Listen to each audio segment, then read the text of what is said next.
Bonjour à tous, bienvenue sur ce nouvel épisode du podcast Réveille ta conscience. Je suis Valérie Bertin, facilitatrice certifiée des outils de parler aux entités et d'Access Consciousness. Et aujourd'hui, j'ai le plaisir d'être avec Sandra. Salut Sandra. Salut, comment ça va? Je suis très contente, merci pour l'invitation. Avec grand plaisir. On va parler d'argent aujourd'hui. Et en fait, ce que je voulais t'inviter parce que c'est vrai qu'on a deux cultures différentes, toutes les deux. Donc moi, je suis française et toi, tu viens du... Je suis espagnole, mais aussi mexicain, donc j'ai un mélange. Et voilà, voilà. Ouais, t'as un mélange latin et... En fait, ce qui est génial, c'est que ce podcast, j'espère qu'il va vous permettre de reconnaître ce qui est vrai pour vous par rapport à l'argent et par rapport au nombre de mensonges qui circulent dans le monde à propos de l'argent et qui font que des fois, est-ce que ça vous arrive d'ouvrir votre application bancaire et de faire... Ouais. Donc voilà, l'idée aujourd'hui, c'est de retrouver de l'aisance avec l'argent, de rire de tous ces mensonges, tous ces proverbes à la noix qu'on nous a donnés depuis notre tendre enfance. Et je sais pas comment c'était pour toi quand tu as grandi, dans quel genre de contexte, de quel genre de réalité financière tu as grandi. Ouais, bah, c'était intéressant parce que pour moi, c'était différent chez ma mère et chez mon père. Donc, par exemple, ma mère, j'ai eu toujours la perception que pour elle, c'était on doit voir qu'est-ce qui soit le moins cher et on va voir l'offre et comment on peut faire pour payer ça et ça. Et par contre, mon père, dans le même moment de notre histoire, elle était pas concernée du tout pour l'argent et elle payait des choses et tout, même si on avait ou on n'avait pas. Donc, c'était curieux parce que au bout des années, je vois la vie de chacun d'eux. Ils sont déjà divorcés. Ça fait 25 années qu'ils sont divorcés. Mais la réalité financière est vraiment très différente pour chacun. Et je crois que c'est aussi, ouais, bah, ton point de vue crée ta réalité. Donc, c'était intéressant parce que mon père, il agissait pareil, soit il avait l'argent, soit il ne l'avait pas. Mais aujourd'hui, par exemple, il l'a. Et il n'a pas de problème avec ça. Je veux dire, il n'est pas millionnaire, mais il n'a pas de problème. Mais par contre, je trouve encore que ma mère, elle galère encore avec cette histoire et comme si, ouais, bah, elle a cette base de manque comme insertée, intégrée sur elle, dans elle. Donc, ouais, voilà. Bah, je suis au milieu. Et c'est vrai que c'est une des premières choses, un des premiers outils qui nous est proposé dans Access Consciousness, c'est ton point de vue crée ta réalité. Et la première fois que j'ai entendu, je me suis dit, quoi? Et en fait, j'ai pensé à tout, sauf à l'argent. J'ai appliqué ça dans plein de domaines de ma vie où, bah voilà, j'étais maîtresse d'école, donc je me disais, ok, donc je voyais mes collègues à l'école qui avaient le point de vue que les enfants étaient horriblement chiants. Et du coup, les enfants étaient obligés d'être chiants pour valider le point de vue de l'adulte en face d'eux. Et là, je dis, waouh, c'est vrai que ton point de vue crée ta réalité. Moi, j'ai pas du tout ce point de vue-là et je passe des journées tranquilles. Et après, j'ai pas du tout utilisé cet outil pour l'argent. En fait, pour moi, l'argent, c'était ce truc-là, là, là, j'y pensais pas. Bon, bah, j'avais un salaire, c'est tout. Et au bout d'un moment, je me suis dit, OK, si j'ai envie d'avoir plus d'argent dans ma vie, qu'est-ce que je vais devoir appliquer comme outil et qu'est-ce que je vais devoir découvrir à propos de bah, comment ça marche dans le monde? Qu'est-ce qui se passe en fait avec l'argent vraiment dans le monde qu'on m'a jamais enseigné ou enseigné de façon incorrecte et qui me permet pas de développer la réalité financière qui marche pour moi et qui fait que je suis bloquée dans la même réalité financière que mes amis, ma famille ou mon entourage ou ma culture. Mhm. Et comment, mais t'avais pas à, je veux dire, la plupart des gens, quand on commence à se poser ce type de questions, c'est parce que on a beaucoup de problèmes avec l'argent. Mais pour toi, c'était pas pareil alors? Alors, j'ai jamais eu de problème d'argent. En fait, j'ai toujours suivi la limitation qui est je dois économiser. Je dois économiser, c'est ce que j'avais capté dans l'univers de ma maman, qui fonctionnait toujours à partir de l'économie. Et toute ma vie, depuis ma plus tendre enfance, j'ai mis de côté tout l'argent qui arrivait dans ma direction sans jamais dépenser un seul centime parce que c'est à ce point-là que je suis consciente de la réalité de je dois économiser en cas de coup dur. C'est un point de vue qui est là sur cette planète où il y a même des proverbes qui sont littéralement dans la langue française. On dit ah bah l'argent ça pousse pas sur les arbres. Ouais, l'espagnol, ça Vraiment. marche aussi. C'est le Les même arbres problème. aussi. Et vraiment, vraiment, parce que moi, ma réalité quand j'étais jeune, c'était de trouver de l'argent par terre, littéralement. Et c'est drôle parce qu'il y a un moment donné où ça s'est arrêté. Après que plusieurs fois de suite, on m'ait pris l'argent que j'avais trouvé par terre. En plus, c'était pas des petites pièces, c'était des billets, tu vois. Et il y a un moment où dans ma vie, j'ai décidé que bah voilà, l'argent, ça pousse pas sur les arbres. Et pourtant, si vous regardez ça dans votre vie, combien de fois vous avez trouvé de l'argent comme par magie, ça s'est présenté, boum, comme ça, boum. Ouais. En fait, la première fois que je trouvais un billet, j'étais très étonnée. Je dis OK. Et la semaine suivante, ça a été encore un billet plus grand. Donc, j'étais très contente. J'ai dit OK, merci, univers. Merde, comment ça devient mieux que ça? Et ce que j'adore aussi avec l'argent, c'est qu'on peut littéralement juste le demander et recevoir. Et à quel point, dans ce monde, on te dit que c'est mal de demander de l'argent, que si tu demandes de l'argent, t'es une mauvaise personne, tu vas te changer en Donald Trump, tu es avide, tu es avare, tu vas te changer en l'oncle Picsou, tu vas devenir une personne méchante parce que si tu as de l'argent, parce qu'en plus, si tu le demandes et qu'en plus derrière tu le reçois, alors, oh mon Dieu, est-ce que tout ça vous amène une sensation de légèreté ou est-ce que tout ça, c'est juste des super gros jugements que les gens, bam, ils projettent ça dans votre direction avec une violence incroyable et qui fait que derrière, vous voyez une personne, vous parlez d'argent et vous repartez en ayant la sensation d'être complètement foutu. Et combien de tout ça n'en fait pas à vous et à la personne à qui vous parliez ou à toutes les personnes qui pensent qu'il n'y a pas assez d'argent dans le monde, etc. Est-ce que c'est vraiment vrai tout ça? Mhm. Et c'est aussi cette sensation de avoir honte quand on parle de l'argent. Quand on parle combien on gagne ou combien on voudrait gagner. Ou si tu dis, moi, Mm. je veux gagner plus d'argent et moi, je veux être millionnaire, c'est comme, oh, comme si tu n'étais pas une bonne personne. Et ça c'est encore pire quand tu travailles pour les autres, tu es au service, tu es un thérapeute, et je sais pas.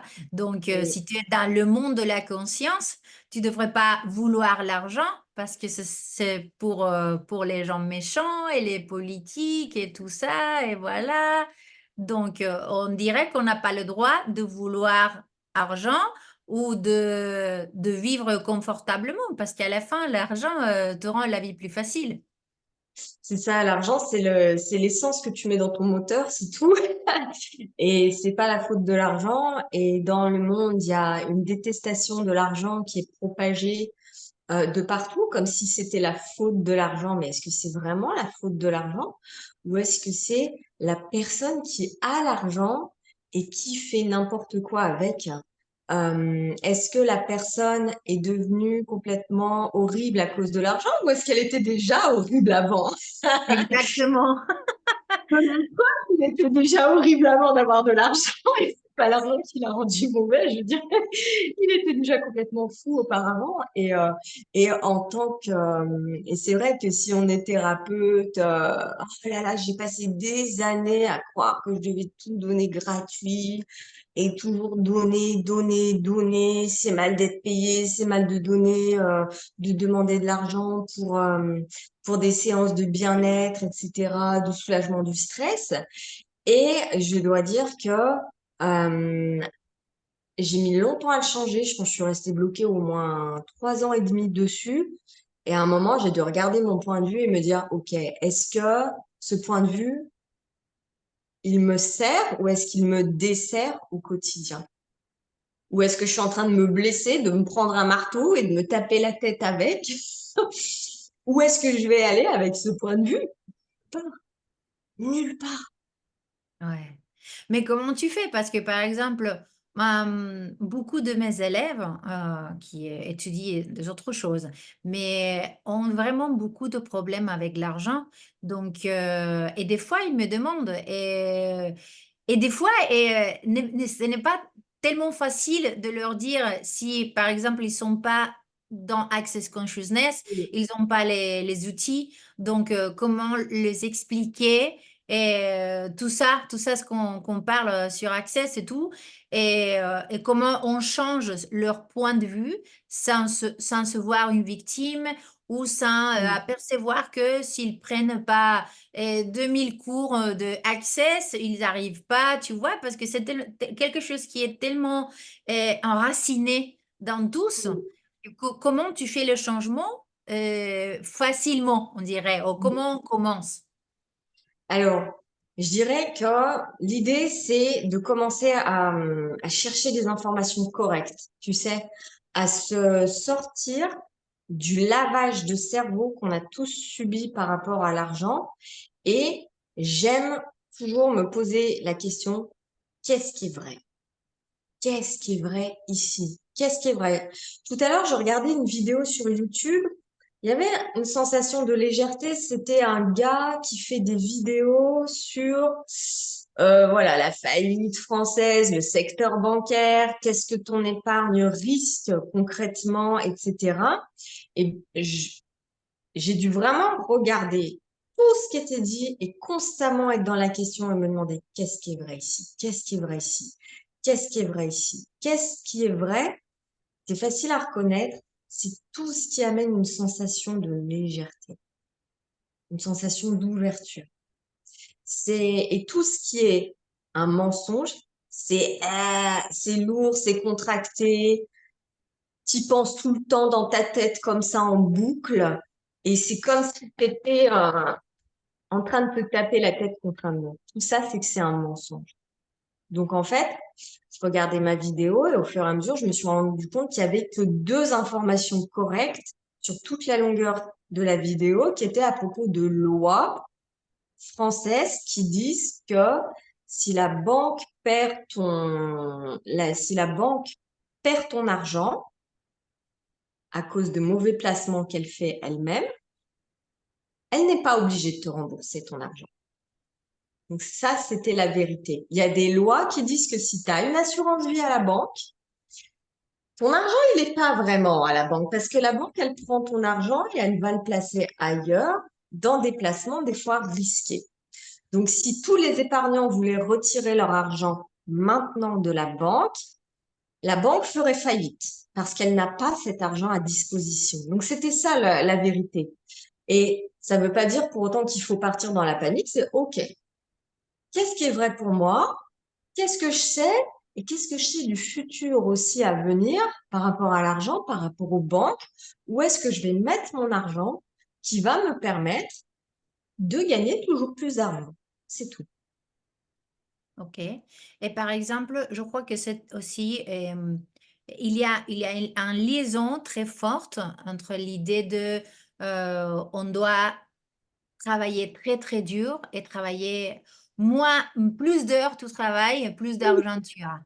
Et les gens, on se perd là-dessus et on travaille. Et par exemple, ça, c'est quelque chose qui m'arrive beaucoup, moi, même si je connais la théorie, mais ça m'arrive tout le temps. Et je prends des projets, mais pas exactement parce que, à cause de l'argent, mais parce que moi, je les aime tous. Mais au bout d'un moment, je me sens épuisée et je ne peux plus, je suis très Mhm. fatiguée et à la fin, je vois que c'est pas, il n'y a pas une correspondance de tout ce que je fais pour ce que je reçois en tant qu'argent.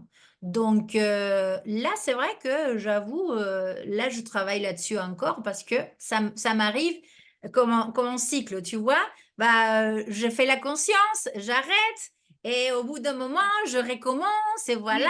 Et Et à quel point tu fais ce truc de, tu sais, le moteur qui s'allume, le moteur qui s'éteint. Et quand j'ai plus de carburant, wouhou, faut vite que j'aille à la pompe et je remplis avec de l'argent, tu vois. Et après, tu te détends, mais du coup, t'es plus dans cette dynamique de création d'argent. Et si tu demandais de toi-même tout le temps de créer plus d'argent, toujours plus, même quand l'argent arrive, même quand l'argent arrive. Et ça aussi, moi aussi, je me fais encore souvent prendre. C'est on est au début du mois et j'ai déjà fait plus que le mois précédent. Donc là, je travaille sur moi en me disant, c'est pas le moment de se reposer sur ses lauriers. Il y a toujours plus de disponibles. Univers, montre-moi où est l'argent. Est-ce que je peux avoir plus d'argent? Et pour la diversité des projets, si tu fais beaucoup de choses, moi, ça m'a mis aussi du temps avant de capter c'est quoi, en fait, ce qui est fun pour moi. C'est pas forcément une question d'argent. Au bout du compte, j'ai remarqué que quand c'est fun, l'argent, il arrive. Et pour moi, si un projet et c'est lourd, c'est trop de travail, c'est pas fun, bah, en fait, je vais mettre ces projets de côté et je vais aller vers là où c'est fun, il y a de la joie, j'ai cette créativité en ébullition. Et par exemple, là, je suis en train d'écrire un e-book sur comment faire ces produits de beauté parce que ça fait plus de 10 ans que j'en fais. Et je me dis, mais waouh, j'ai envie de partager avec le monde entier. Euh, Est-ce que j'ai une idée de combien ça va me rapporter? Non, aucune idée. Mais par contre, ça pétille dans tous les sens. Je suis en ébullition, je prends des photos, je filme des recettes, j'ai mis mon livre en page, j'ai fait un beau truc qui est vraiment différent de ce qu'on voit actuellement. Et je sais qu'il y a des gens qui ont besoin de ça et qui le cherchent.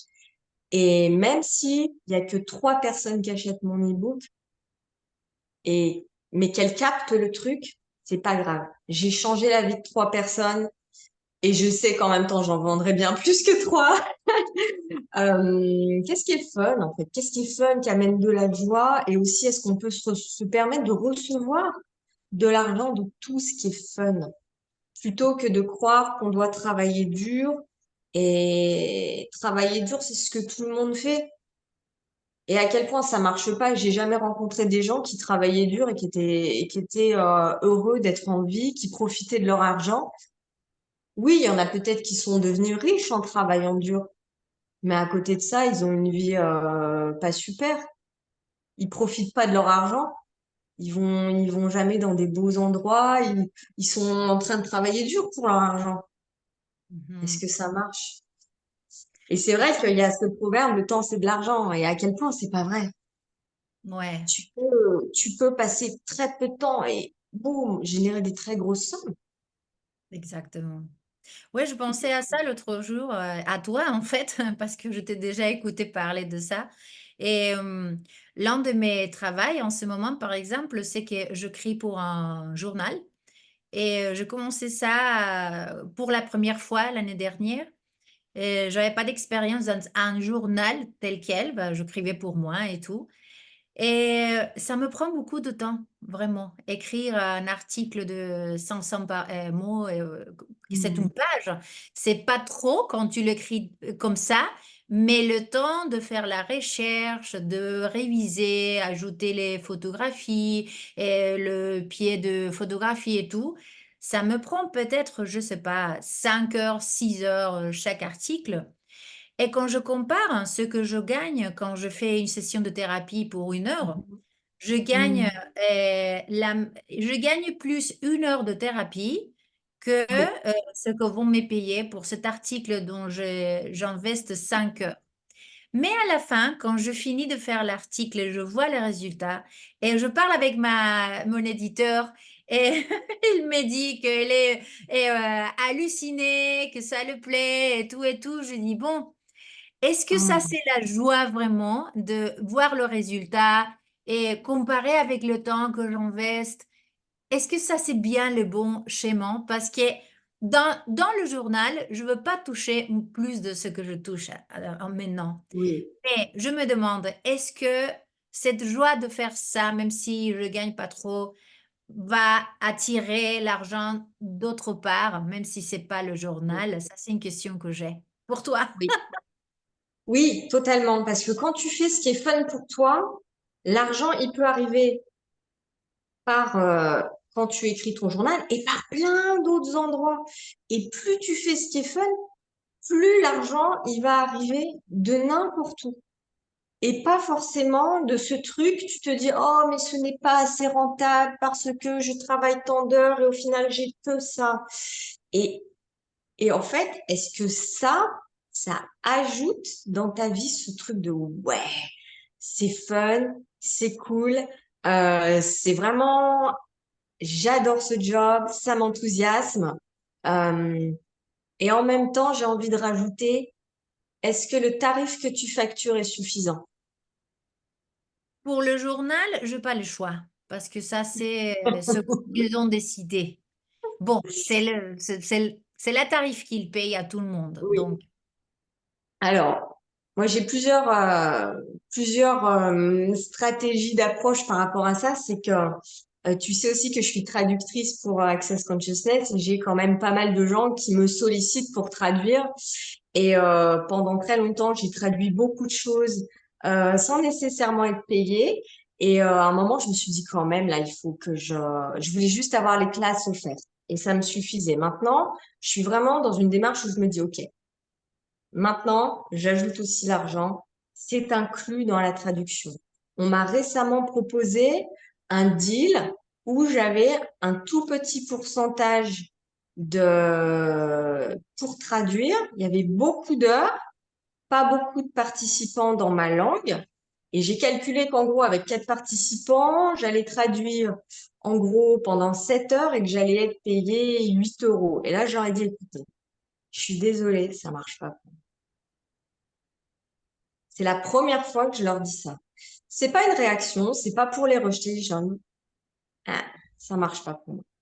Et là, tout de suite, ils me demandent, oh, combien tu veux? Et là, j'ai fait, voilà.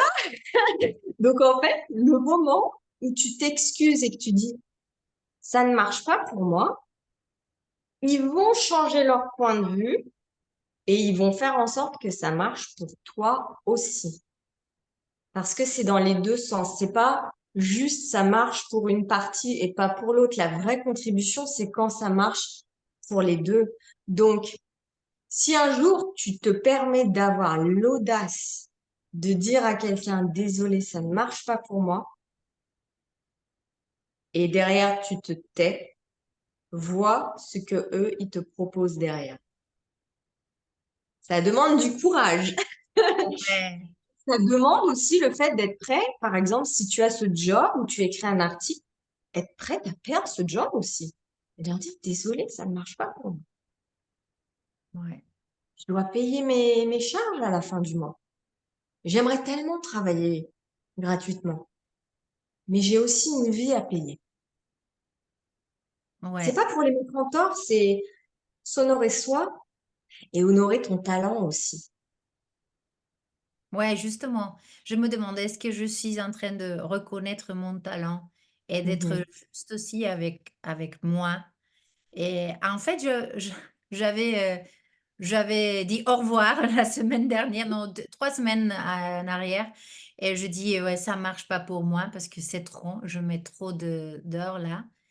Et, mon boss m'a dit, ouais, d'accord, bah, là, je peux pas te payer plus, mais tu sais quoi, je veux pas que tu pars. Si tu peux pas écrire 3, 4 articles par mois, fais combien tu peux. Si tu peux seulement un, c'est bon. Si tu veux prendre ton temps et ce mois-ci, tu m'écris pas et tu le fais le suivant, c'est bon. Mais s'il te plaît, ne pars pas. Donc, je me suis dit, d'accord, on va voir. Et le lendemain, j'ai eu une idée pour écrire sur quelque chose qui me Mm. fascinait. Je dis, je vais faire ça. Et après, j'ai trouvé encore une autre chose. Et du coup, je me trouve que j'ai encore une autre fois avec trois articles pour ce mois, 7 mois, et que je travaille encore beaucoup. Et je me dis, OK, c'est le joie là ou c'est moi qui me respecte pas parce que j'avais déjà dit que j'allais faire seulement un parce que j'ai beaucoup de travail de l'autre côté. Donc, c'est comme cette danse entre faire ce que me donne le joie et me respecter et mettre la limite aussi. Ouais, c'est pas évident à ce moment pour moi. Et aussi, ton choix, il crée. Et le moment où tu leur dis désolé, bye bye, euh, et que eux, ils te courent après pour dire, ah, mais voilà, à quel point c'est toi le produit de valeur et que si tu le reconnaissais, tu pourrais peut-être inviter d'autres personnes qui voudraient tes talents d'écrivain et te payer plus pour ça. Ouais. Et il me semble que c'est dans le livre. Je conseille à tout le monde de lire le livre. L'argent n'est pas le problème, c'est vous, de Gary Douglas. Il est super fun, ce livre. C'est le premier livre d'Access que j'ai lu et je l'ai dévoré en deux Ah, moi jours. aussi, c'était le premier. Parce que quand j'ai lu ça, c'était tellement léger et joyeux. Je me suis dit, mais bon sang, bonsoir, j'aurais aimé qu'on me donne ça à ma naissance. Et c'est Ouais, vrai, une sorte de Bible en fait, l'argent n'est jamais le problème. Qu'est-ce que t'es pas prêt à recevoir? T'es pas prêt à être viré? T'es pas prêt à demander trop cher? Combien d'entre vous, vous n'êtes pas prêt à demander trop cher? Être prêt à être vu comme cette personne trop chère. ouais. Ouais, ça s'est relié, je crois, à être une mauvaise Mm. personne. C'est Non? ça, bah oui. C'est Comme tu forcément dis. mauvais. Ou est-ce que c'est l'opposé et que les gens qui sont plus chers sont plus compétents que les autres? Ça ne veut pas dire que c'est toujours le cas. Mais je sais que j'ai remarqué que souvent, les personnes qui payent très cher, elles vont vraiment valoriser. Elles vont vraiment valoriser ce que tu leur proposes parce qu'elles ont payé très cher pour ça. Mhm. Et si tu donnes en gratuit, les gens ils vont faire ah, c'est ce truc gratuit et tout, puis ils le jettent à la poubelle et ils le rejettent complètement. Et ça serait génial de pouvoir tout proposer gratuitement. Malheureusement, le monde ne fonctionne pas comme ça. Il s'agit d'ouvrir les yeux et d'arrêter de croire que tout le monde peut recevoir gratuit. Il y a vraiment des gens qui ont besoin de payer très cher pour entendre certaines informations. Et c'est ni bien ni mal, c'est juste comme ça. Mhm. Et ça me fait penser aussi, et c'est très intéressant, la différence entre quelque chose, un produit, par exemple une classe, un e-book, quoi que ce soit, gratuit ou un cadeau. Ça, Mhm. c'est intéressant pour moi parce que deux fois, comme tu dis, si tu veux donner des choses gratuites, c'est pas le même que si tu veux offrir quelque chose pour te donner à connaître, par exemple, ou pour que les gens savent qu'est-ce que tu fais. Donc, peut-être aussi, ça pourrait aider quelques-uns avec ce qu'ils font. Je sais pas. Qu'est-ce que tu en C'est penses? pas tellement le mot gratuit ou cadeau, c'est quelle est l'énergie de la personne derrière. Il y a Ok. combien de personnes qui regardent Noël? Est-ce que on t'a déjà offert un cadeau et d'un coup, tu te sens hyper bizarre et t'as la sensation d'avoir fait pas ce qu'il fallait, pas dit ce qu'il fallait, ou t'es là, oh mon Dieu, qu'est-ce qui se passe? Combien de gens t'offrent un cadeau et derrière, il y a une intention cachée, tu Ouais. dois me donner quelque chose en échange, je te donne ça. sous condition de, ou je te donne ça pour te contrôler, ou blablabla. Et il y a combien de personnes qui donnent des cadeaux et c'est pas du tout des cadeaux, c'est juste un truc empoisonné avec des intentions cachées derrière. Et par contre, est-ce que tu as déjà eu une personne qui t'offre un cadeau et c'était juste pour, c'était offert pour que ta vie soit plus grande à partir de la générosité d'esprit. Et là, la vie de la personne qui te l'offre devient plus grande, ta vie devient plus grande et c'est ça un vrai cadeau. Mm. Ouais. Et alors aussi cette histoire de n'être capable de recevoir le vrai cadeau ou l'aide Oui. de quelqu'un. Combien de fois j'écoute ça à ma famille, c'est vrai que c'est un gros exemple. Mais l'autre jour, par exemple, ma mère, elle me disait, où est-ce qu'elle est la chaîne en argent que j'avais, je sais pas quand. Je pense, ah, je crois que je l'ai. Et elle l'a cherché, elle ne la trouvait pas. Donc, elle me disait, je vais aller dans le magasin de machin truc et je veux voir combien ça coûte. Mais elle m'expliquait l'histoire que le propriétaire du magasin, il l'offre tout le temps des choses en argent, donc des choses qui coûtent.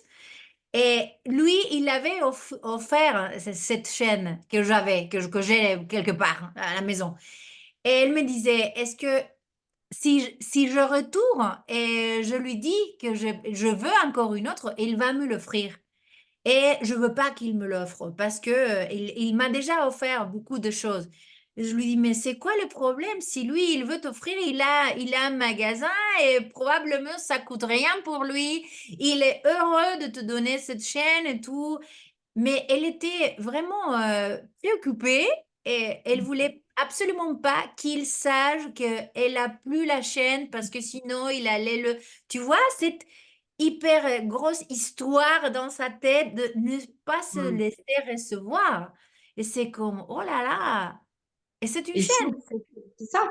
Et si on fonctionnait à partir de cool, merci. Et je l'ai perdu. Oups, désolée, j'ai foiré. Et c'est pas grave.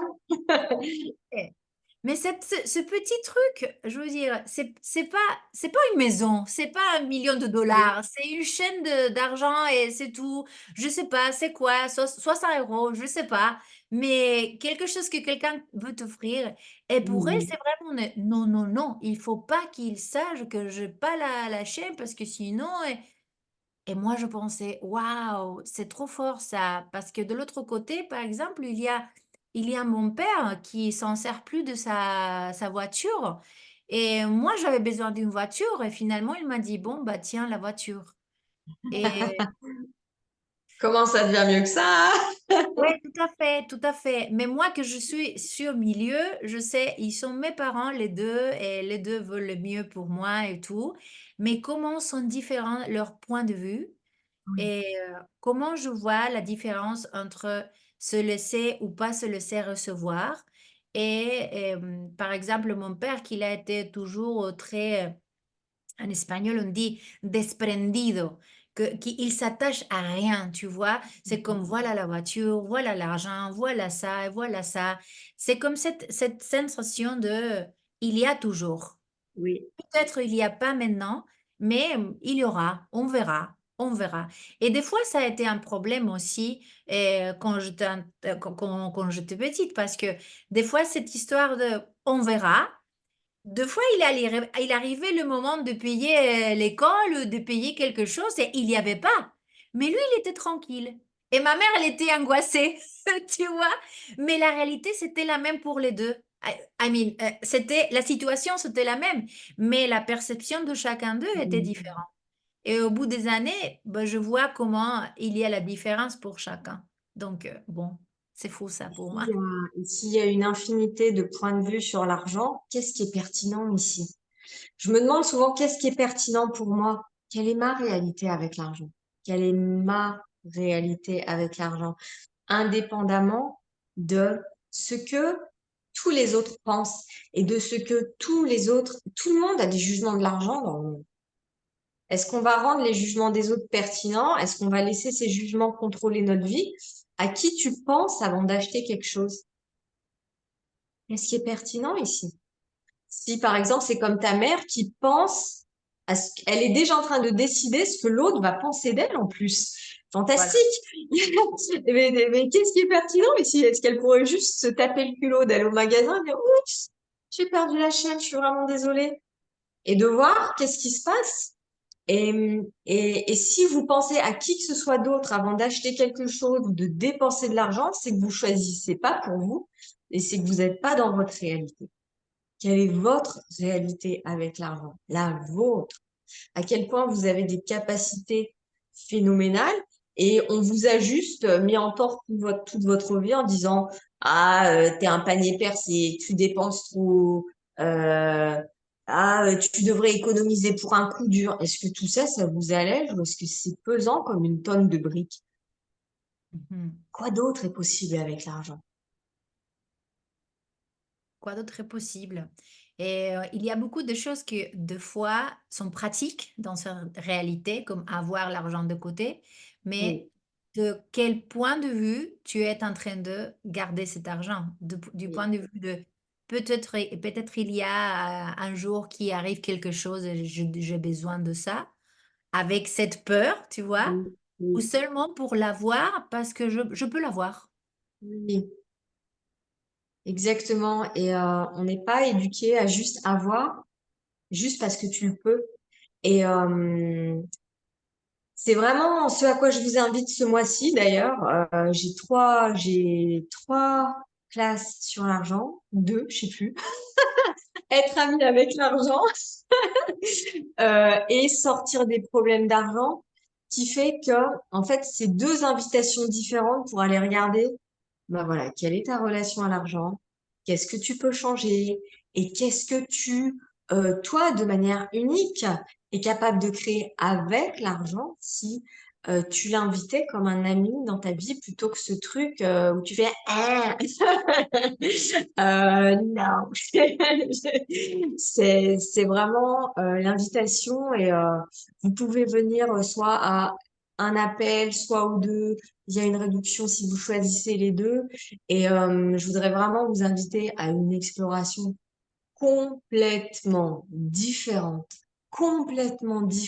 et vraiment en profondeur, où on va aller vraiment déblayer et exploser toutes les limitations, les jugements, pour que, au final, dans le long terme, vous arriviez à votre réalité, à vous, avec l'argent, à ce qui marche pour vous et ce qui est vrai pour vous. Merveille alors. Tout le monde devrait choisir ça. Oh là là, OK. Bah, et s'il y a des gens qui le font en espagnol, ils ont aussi la traduction de ma part. Donc, voilà, j'espère que ça va changer beaucoup de réalités avec l'argent, vraiment. Merci à toi d'avoir été sur ce podcast. Merci beaucoup. Où est-ce qu'on peut te trouver, Sandra, si on cherche tes services? Ah ouais, bah, je suis sur Instagram, Sandra Corcuera. Et ouais, si vous tombez sur mon Instagram, vous trouvez tout, mon téléphone, ma page web, tout ce que je fais. Je fais aussi des sessions de tarologie et des services de Access aussi. Et voilà, et des traductions et tout. Donc, merci pour l'invitation. Merci à toi. Et ben, merci à tous et puis à bientôt sur un nouveau podcast.